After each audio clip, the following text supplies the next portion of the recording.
Bem-vindos a mais um episódio do podcast do Atelier. Eu sou a Eloisa.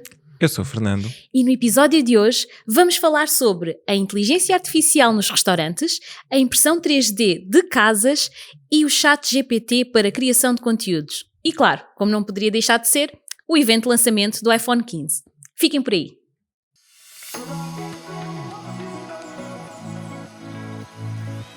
Esta semana começamos a nossa secção de notícias por falar sobre uma startup que angariou 3,5 milhões de euros em funding. Ok? Uau! Então, que startup é essa? Eu vou se calhar passar aqui a ler que é mais fácil. A startup portuguesa Please angaria 3,5 milhões de euros e faz de Espanha o seu principal mercado. Portanto, a Please basicamente é uma startup tecnológica que oferece uma plataforma que otimiza a gestão das entregas dos restaurantes através da análise de dados e de tecnologias como machine learning e inteligência artificial. A startup já estava a ter as suas operações em Espanha e ao fim de um ano Espanha ultrapassou Portugal. Portanto, estamos a falar de uma startup que é portuguesa, começou a operar em Espanha e ao fim de um ano Espanha passou a ser o seu principal mercado. Ao fim desse tempo também conseguiu atrair os tais 3,5 milhões de euros em investimentos. Qual é que é aqui a diferenciação da Please relativamente a outras plataformas que fazem a união de sistemas de entrega como a Uber Eats, a Glovo, etc. É que ela oferece os dados aos clientes para eles conseguirem tomar melhores decisões de negócio e conseguirem inclusive ser mais competitivos com, portanto, os outros restaurantes que estão no mercado. Ficaste surpreso com isso? Eu achei espetacular. Não, eu acho que num mundo em que nós temos tanta informação disponível, quem conseguir mastigar a informação e dar aquela pouca informação que tu precisas para tomar melhores decisões, vai sempre passar à frente, não é? Portanto, eu acho que é um bocado por aí que eles pegaram e utilizam a inteligência artificial para, no fundo, tornar muita informação em menos informação, mais digerível e mais fácil de... Mais acionável mais também. acionável, exatamente. Sim, isto é quase como teres um consultor financeiro na tua empresa, que é uma AI que te ajuda depois a tomar as melhores decisões de negócio e faz também a análise da concorrência, portanto, com os dados que eles têm. É muito engraçado, o mote deles é You cook food, we cook data. Portanto, eles estão muito focados na parte da data, que é a informação, e em extrair as melhores, a melhor parte para ajudar os seus clientes. Acho muito interessante também, porque é uma das coisas que nós procuramos fazer com a nossa Good Store, inclusive naquela reunião que a gente teve esta semana com um empreendedor, quando ele viu o nosso back-office e percebeu que nós dizíamos, por exemplo, mostrávamos a análise financeira da venda, ele ficou tipo, isso é fixe. De facto, a informação por si só não tem valor, mas se a informação estiver colocada no sítio certo e mostrar aquilo que o cliente precisa para ter melhores resultados no negócio, obviamente aí está uma grande mais-valia. Portanto, boa Please, representem Portugal muito bem. Muito bem. E eu acho uma coisa muito interessante, eu não sei se esta foi a primeira ronda deles, mas às vezes os empreendedores têm a ideia de que têm de ter primeiro o investimento para depois conseguirem fazer o produto e etc. E eles, não sei, lá está se eles tiveram algum investimento antes, mas eles tiveram esta ronda agora depois de já terem lançado em Portugal e de estarem a vender em Portugal e de terem começado a expandir para a Espanha. Portanto, no fundo, a expansão deles para a Espanha validou que esta necessidade é uma necessidade não só em Portugal, mas provavelmente também em outros países da Europa, como é o caso de Espanha, mas consegue-se, se calhar, extrapolar o crescimento mais facilmente por aí. Sim, a ideia deles, de acordo com o que está aqui na notícia, é continuar a expandir, tanto em Espanha como para o Reino Unido, e tornar-se a maior plataforma deste género no mercado internacional. Portanto, é muito bom, porque eles nasceram também na altura da Covid. E é engraçado, porque muitas oportunidades de negócio surgiram na Covid. As pessoas estavam fechadas em casa, os restaurantes estavam a fazer muitas entregas, então eles perceberam aí uma oportunidade de negócio, e pronto, e agora é continuar a expandir. Acho que a primeira ideia até nem era propriamente esta, mas eles depois foram foram pivotando, como é o normal numa startup. Tu começas com uma ideia e depois vais testando outras e dando resposta àquilo que o mercado quer. E foi exatamente isso que eles fizeram, portanto, estão mesmo de parabéns. Yeah. Parabéns. E por falar em parabéns, qual é que é a notícia que trazes aqui? Não sei se tem a ver, mas pronto. Não tem muito a ver com aniversários, se bem que é um sítio onde se pode festejar os aniversários. Ah, é? É um restaurante? Não. Ok, é o quê? É também uma startup desta feita que levantou 52 milhões de dólares para criar casas pré-fabricadas e impressas com impressoras 3D. Aí está a inovação, não é? Muito bem, muito bem. Eu então, tenho aqui algumas notas, só para resumir a notícia. Portanto, não é que se vai levar uma impressora 3D gigante para um terreno e depois começar a imprimir a casa. Isso era engraçado. Isso era engraçado. Acho que não era muito prático. Pois. Custo do transporte e tal, é complicado. Mas basicamente o que eles fazem é imprimir os painéis. E eles têm um material que foi desenvolvido por eles. A empresa chama-se Mighty Buildings. Que é um material que é uma espécie de pedra, ok? E eles conseguem fazer casas bastante rápido, já vamos aos números, mas em que com uma parede de apenas 20 cm de espessura conseguem atingir uma resistência térmica R24, que para quem está na construção certamente este número vai dizer alguma coisa, a mim não diz absolutamente nada, mas acredito que seja importante. Outro número que se calhar já é mais fácil de relacionar, como é uma empresa nos Estados Unidos e lá o fenómeno dos tornados e etc. é mais comum, este material resiste a ventos até 180 milhas por hora ou 290 km por hora. Isso é muito bom. Okay? Portanto, isso é muito bom. E as casas conseguem ser montadas com uma equipa de 4 pessoas em apenas 4 dias.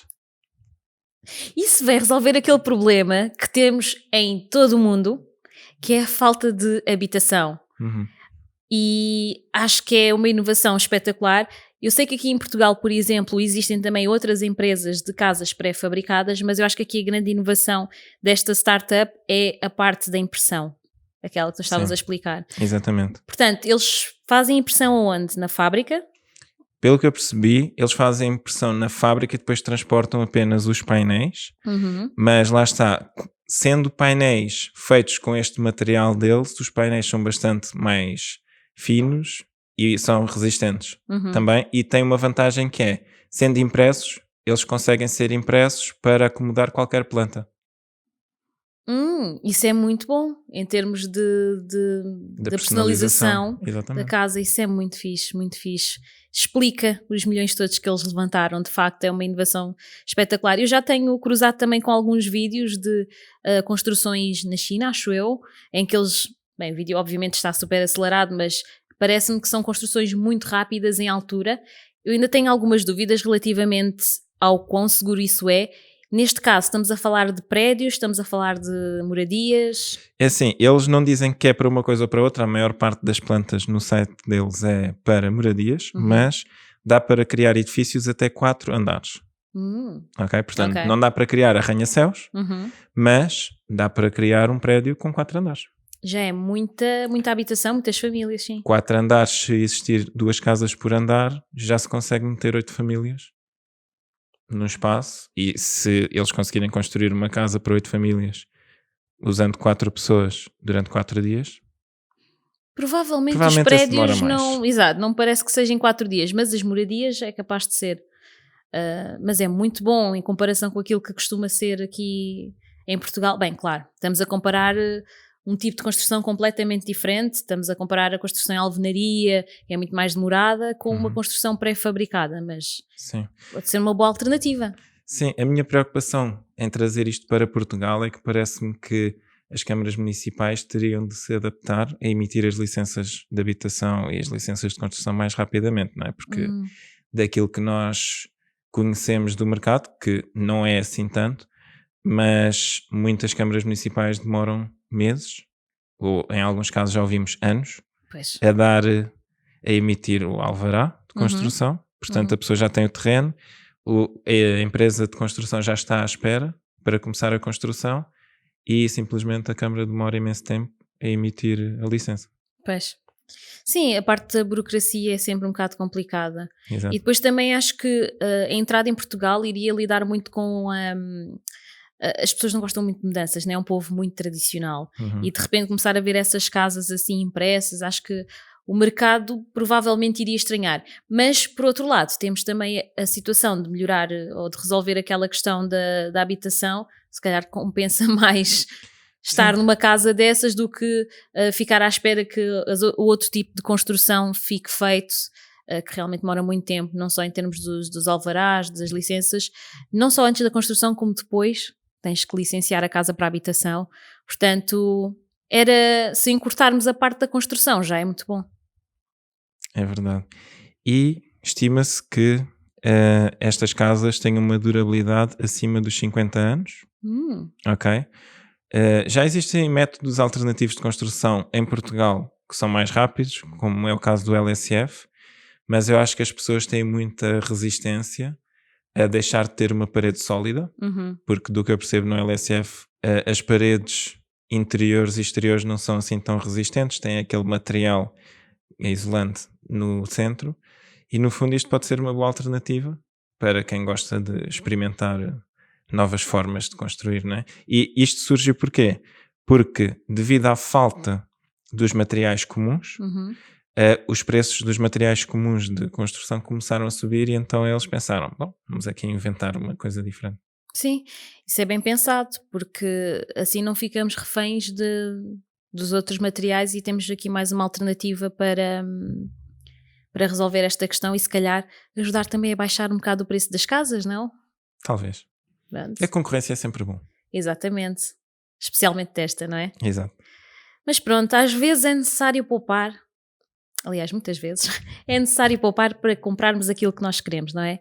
E foi a pensar nisso que, e agora entro na minha notícia, a Zalando fez aqui uniu-se com a Saver, uma startup, que está a implementar a ideia de poupa agora e compre depois. Ok, e essa nova tecnologia super, super inovadora ajuda-nos a fazer o quê? Nós definimos o que é que queremos comprar ou uma meta de valor que queremos juntar. Todos os meses vamos colocando esse dinheiro dentro da plataforma Zalando e quando tivermos a nossa meta atingida ganhamos bónus da Zalando para fazer compras lá dentro, para comprar aquilo que a gente quer e se calhar mais uma ou outra coisa. Portanto, nesse sentido é muito inovador. Mas, se formos a analisar bem, não é assim uma tecnologia que vem disromper. Ela é apenas contrária àquilo que é o hábito, que é o Buy Now, Pay Later, que é compra agora e pague depois. A gente conhece, por exemplo, o Klarna, o Riverty, que fazem isso. E esta startup quer fazer o oposto, que é aquilo que no fundo os nossos avós já tinham de fazer na altura em que não havia tanto acesso ao crédito, não era tão fácil. Eles usavam uma tecnologia muito, muito inovadora naquela altura, que era o porquinho mielheiro, e eles juntavam o dinheiro para depois poder comprar aquilo que precisavam. Portanto, é um bocado de voltar a ressuscitar isso para o mundo digital, com bónus na plataforma. Portanto, acho que é uma boa ideia. Eles já implementaram, ou já estão a implementar isso na Alemanha. Vamos ver se isto pega no resto do mundo, mas estou muito curiosa. O que é que tens a dizer sobre isso? Eu acho que é uma boa ideia, até porque muitas vezes isso pode prevenir compras de impulso. Nós com o Buy Now, Pay Later temos a tendência, se calhar, a fazer uma compra mais impulsiva, porque eu não tenho de pensar agora se aquele dinheiro me vai fazer falta ou não. E se eu tiver de juntar durante 3, 4, 5, 6 meses para comprar aquilo que eu quero, ao longo daqueles 4, 5, 6 meses, eu vou pensar em muitas coisas que eu podia fazer com aquele dinheiro, principalmente quando eu começar a ver que o dinheiro já está lá, não é? E se calhar a intenção original que eu tinha para o dinheiro já não é para onde ele acaba por ir. E pronto, eventualmente a pessoa vai na mesma, em princípio, comprar alguma coisa. Portanto, em termos de resultado para o comércio, não acho que vai ter muita influência, mas pode fazer as coisas abrandar um bocadinho, não é? Eu acho que Depende. Quer dizer, se eu compreendo toda a lógica de aquilo dá-te tempo para pensar e depois começas a ver a conta a ficar mais alta e pensas, não posso usar este dinheiro para outra coisa. E uma das coisas que eles dizem é que depois podes ir lá e recuperar o dinheiro, que acaba por ser bom. E podes recuperar antes de acabar de juntar o valor que tinhas proposto? Boa pergunta, isso eu não sei. Portanto, eles podem estar a fazer uma espécie de tipo banco, não é? Pois, não sei. É assim, eles vão ter de ganhar dinheiro de alguma forma, sim, não é? Sim. Mas eu acho que é interessante. Depende muito do perfil do comprador. Imagina, há pessoas que se calhar, enquanto tiverem aquele dinheiro na conta, na sua conta bancária, não se vão lembrar de meter de parte, mesmo que usem uma conta poupança, se calhar preferem meter logo na plataforma e tipo esquecer, entre aspas, que o dinheiro está lá para quando chegar à altura de comprar já ter aquilo. Imagina, nós estamos agora em setembro e nós queremos fazer compras para o Natal. Podemos ir fazendo essa junção, ou então imagina, em janeiro começas logo a juntar dinheiro na plataforma, quando chegar à altura da Black Friday e das promoções já lá tens o dinheiro. Isso acaba por ser interessante nesse sentido. Sim. Mas sim, para a compra de impulso, não sei. Não. Eu não sei, do meu ponto de vista, não sei se eu usaria uma solução dessas em que o dinheiro ficava numa plataforma específica, porque se eu quiser juntar dinheiro durante 6 meses e no final ter um bónus, provavelmente aquilo que eu vou dizer não dá um bónus tão elevado como o da Zalando, mas pelo menos fico livre para usar o dinheiro onde eu quiser. Eu posso criar uma conta poupança no banco, ir juntando o dinheiro todos os meses e daqui a 6 meses eles dão-me o dinheiro que eu juntei mais os juros, que não vai ser quase nada. Portanto, há isso. Ou então agora, pelo menos o Millennium já tem isto, dá para criar uma conta que eles chamam mesmo à parte, em que o dinheiro sai da conta à ordem, mas o dinheiro não está numa conta poupança, ou seja, não tem juros, não tem nada disso. Eu posso simplesmente... É como se fosse outra conta.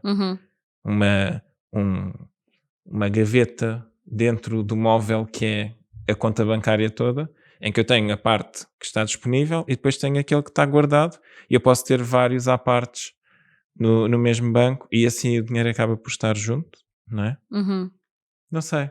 Eu pessoalmente não vejo o apelo de ter isto numa plataforma. Certo. No marketplace. Acho que ter no banco faz algum sentido. Ter em casa pode fazer se eu não confiar muito nos bancos. Ter numa plataforma, não sei. Vamos ver. Eu acho que no fundo o mercado depois vai ditar se realmente é uma boa ou uma má opção. Eu acho que é interessante. Sim. Acho interessante que é muito interessante. É voltar aos básicos, não é? É voltar exatamente àquelas tecnologias antigas que funcionavam e que ajudavam a que os nossos avós conseguissem comprar as coisas ao juntar o dinheiro. Portanto, pode ser uma coisa interessante. Por falar em juntar dinheiro, queres falar sobre a tua próxima notícia? Sim. E eu acho que é melhor os nossos ouvintes começarem já a juntar dinheiro, porque a Apple está numa missão para levar as poupanças de toda a gente. Ui, conta! Então, como já era esperado, a Apple anunciou esta semana o iPhone 15, o iPhone 15 Pro e também o Apple Watch Série 9 e o Apple Watch Ultra 2. Portanto, foi um evento assim recheado. Muitos lançamentos. É verdade. E eu tenho aqui uma coisa que as pessoas não estão a falar muito, mas que eu acho que é muito importante para os amantes do cor-de-rosa. Que é, o iPhone 15 e o Apple Watch Série 9 estão disponíveis em cor-de-rosa. Uhul! Vai, filhão! Muito bom! E o meu conselho para quem gosta de cor-de-rosa é aproveitar, porque provavelmente a próxima geração não vai ter cor-de-rosa. Então porquê? Porque daquilo que eu tenho visto nos últimos anos existe cor-de-rosa e depois há 1 ou 2 anos em que não há cor-de-rosa e depois o cor-de-rosa volta. É aquela cor que eles vão metendo para as pessoas que gostam de cor-de-rosa poderem ir atualizando. Um bocado como eles fazem com os telemóveis pequenos, não é? Eu estava à espera do mini. Eu gosto dos dois, rosa e pequenino. Estava à espera que eles anunciassem o iPhone 15 mini, mas não. Não vai mesmo haver, não é? É assim, às vezes eles anunciam outras versões do iPhone em março, portanto pode ainda acontecer do iPhone 15 mini ser lançado em março, ou então pode vir o 16. ter a versão mini. Não acredito que nunca mais volte a existir um iPhone mini. Eu acho é que eles não devem provavelmente vender tantos mini como vendem dos outros, então eles espaçam mais os lançamentos para que as pessoas vão tendo a oportunidade de fazer upgrade. Porque é tal coisa, a maior parte das pessoas que usa iPhone, shocker agora, não troca de iPhone todos os anos. Como é que sabes disso? Porque tu vês que há muitos iPhones que não são a última geração na rua. Ok, makes sense. Portanto, as pessoas não estão a trocar todos os anos. Existe uma franja que troca todos os anos. Se fazes isso, vende o teu antigo para dares a oportunidade a outra pessoa de utilizar e para ele não ficar... portanto, para não estarmos a desperdiçar recursos, não é? Que foram utilizados para criar aquele smartphone e ele agora estar guardado. Mas, basicamente, vê-se muitos telemóveis iPhones antigos. O iPhone que eu uso já vai fazer, ou fez em agosto, 5 anos. Portanto, ainda funciona. É um iPhone 8. Já está um bocadinho lento, não é? Mas... Está um bocadinho, mas eu nunca tive um telemóvel durante tanto tempo. Sim, eu também não... Antes de mudar para iPhone, os meus Androids era 2 anos e depois... Tinha que se trocar. Tinha que trocar, sim. Portanto, pronto. Existe isso. Tenho aqui mais algumas coisas, que é... focou-se bastante no objetivo que a Apple tem de, em 2030, ser carbon neutral.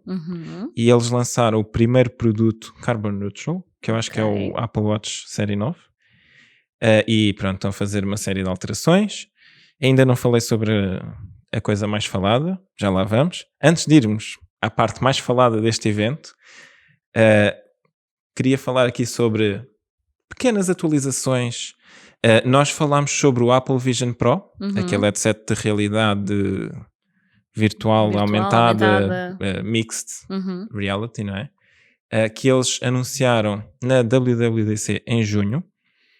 E, basicamente, eles lançaram pequenas atualizações para começar a preparar o caminho para este dispositivo, que em princípio vai ser lançado no início do próximo ano, segundo o que eles disseram. A primeira foi os novos, e agora vou acabar por dar spoiler à outra parte da notícia, os novos fones AirPods Pro 2 com a caixa de carregamento USB-C não são exatamente iguais aos antigos. Não é só uma questão do USB-C, é que estes suportam um novo codec que a Apple desenvolveu, que é para som lossless, ou seja, sem perda de qualidade, e que vai ser possível utilizar com o Apple Vision Pro. E isto foi assim meio silencioso. Foi uma atualização assim um bocadinho silenciosa, não deram muita importância, tal como o facto de o iPhone 15 Pro poder gravar vídeo em 3D para depois ser revivido no Apple Vision Pro. Olha, nós tínhamos falado sobre isso na altura do evento. As pessoas vão estar a gravar as coisas com aquilo na cabeça, vai ser esquisito, mas se elas estiverem a gravar com o telemóvel não vai ser assim tão esquisito. Pelo menos não para já, enquanto ainda não for massificado, não é? Porque eu acho que as pessoas já gravam com o telemóvel. Sim, claro, mas eu estou a dizer dos óculos. Enquanto os óculos não forem massificados, é estranho. A partir do momento em que alguém começa a usar e toda a gente imita, passa a ser natural como é agora o telemóvel. Exatamente. Mas, portanto, já temos aqui duas coisas que vão talvez tornar mais interessante o Apple Vision Pro. E existe mais uma. Eu não sei se lembram, mas a forma de selecionar as coisas era nós basicamente juntarmos os dedos e com o Apple Watch 9 e o Apple Watch Ultra 2 a Apple adicionou este gesto para nós conseguirmos selecionar as coisas no Apple Watch só com uma mão. Isso é muito fixe. E eu sei que as pessoas nos comentários já vão começar a dizer que isso já existia nas versões anteriores, e é verdade, mas segundo as pessoas que testaram, agora funciona praticamente 100% do tempo, e nas versões anteriores isso não funcionava assim tão bem, portanto, e não era uma funcionalidade por omissão. E agora é por omissão, ou seja, se eu receber uma chamada, eu consigo fazer o gesto e a chamada é atendida automaticamente, e eu não preciso de usar outra mão, porque eu posso ter a outra mão ocupada para alguma coisa. E basicamente é uma melhoria de usabilidade para o Apple Watch, mas é também uma forma das pessoas começarem a habituar a selecionar as coisas com este gesto para que quando forem experimentar o Apple Vision Pro já é quase natural. Exatamente. Sim, a Apple é espetacular nesse sentido. Eles começam a introduzir progressivamente essas alterações para depois ir habituando os consumidores, os seus fãs da marca, a usar depois de determinada forma, e isso é muito bem pensado. Exatamente. E agora sim, a notícia que esteve em todos os jornais e em todo o lado, que é finalmente, ao fim de, se não me engano, 9 anos, 11 anos, muitos anos, sim. A Apple colocou USB-C no iPhone. Aleluia! Exatamente. Muito Mas bom. nem todo o USB é igual. Então? Basicamente, no iPhone 15, o USB, portanto a porta USB-C, apenas suporta a transmissão de dados nas velocidades suportadas com o USB 2, ou seja, até 480 megabits por segundo. Já no 15 Pro, suporta o USB 3.0, que segundo eles ia até aos 10 gigabits por segundo. Portanto, velocidades diferentes, e para quem produz conteúdo, para quem grava vídeo profissionalmente com o iPhone 15 Pro, vai conseguir ligar um disco externo e gravar diretamente para o disco externo. Isso vai dar muito jeito, pelo menos para nós, não é? É verdade. Porque, para quem não sabe, o nosso podcast, o vídeo, é gravado num iPhone. Uhum. Portanto, é. Cor-de-rosa. Claro. E pequenino. E pequenino. E pronto. Isto foi, assim, uma notícia longa, mas é o resumo da keynote da Apple esta semana. Existem coisas que eu não falei, mas no geral é isto. E eles obviamente disseram que o USB-C era uma porta espetacular. E eles já têm o USB-C nos Macs há imenso tempo. Pois. E nos iPads. Mas, na verdade, não digam a ninguém. Foi a União Europeia. Pois foi. Foi a União Europeia. Yeah. Shhh, é o nosso segredinho. Ok, muito bom, muito bom. E agora, se calhar, já sabemos o que é que a Apple lançou e todas as inovações da Apple e da Zalando e das startups, trago aqui mais uma pergunta do público. Pois é, o público está fenomenal, fenomenal mesmo.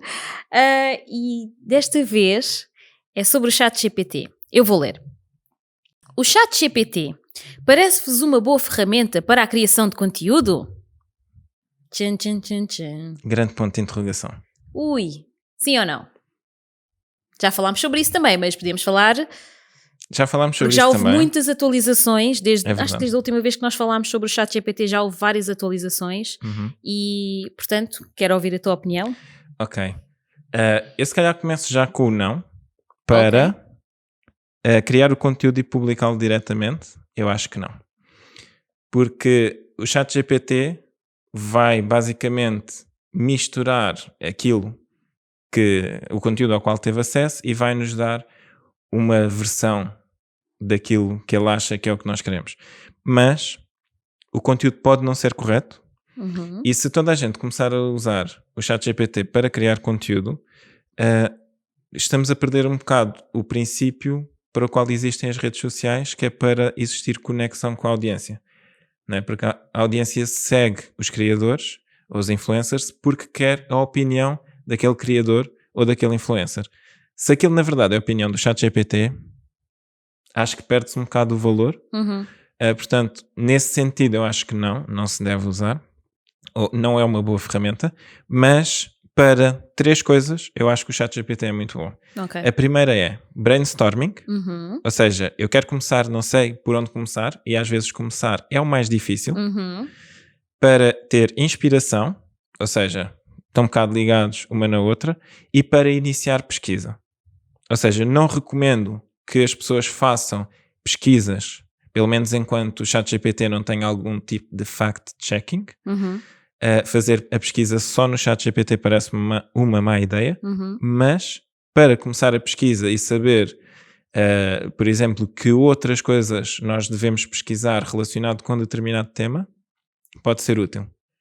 Por exemplo, pedir ao ChatGPT para ele nos dar um plano curricular para aprendermos a mexer em câmaras de fotografia profissionais.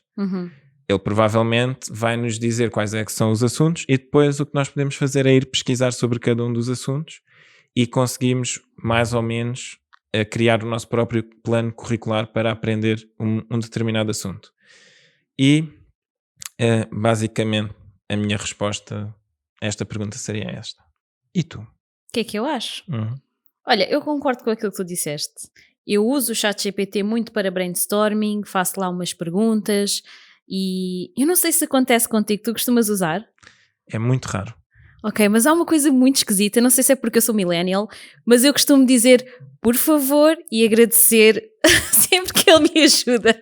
Isso é muito esquisito, digam, é muito esquisito, digam nos comentários. Ele ajuda-me mesmo e é muito querido e nesse sentido é espetacular, em termos de brainstorming, em termos de mandar aqui umas ideias e bater aqui umas bolas sobre alguma coisa que eu esteja a pensar fazer, mas claro, por exemplo, para a construção da nossa marca da empresa, para a construção da nossa marca pessoal, nós temos que perceber quais é que são os nossos valores, de que forma é que nós nos queremos apresentar, e isso é muito bom discutir com ele, mas não podemos dizer, ok, diz-me o que é que eu tenho de fazer sem trazer aqui algum enquadramento, sem ter as coisas muito bem explicadas. E depois aquilo que ele nos dá, temos que ser sempre críticos, porque como tudo temos que pensar, reler, ver se está tudo a bater certo, se está exatamente aquilo que a gente quer, ou muitas vezes até tem mais coisas do que aquilo que a gente quer e ajuda-nos a ter mais ideias. Nesse sentido eu gosto bastante do ChatGPT, que é muito fofinho e é também muito bem educado. Mas ias dizer, desculpa. Eu ia dizer que por acaso, eu das poucas vezes que eu uso o ChatGPT, eu começo sempre por dizer olá, como é que estás?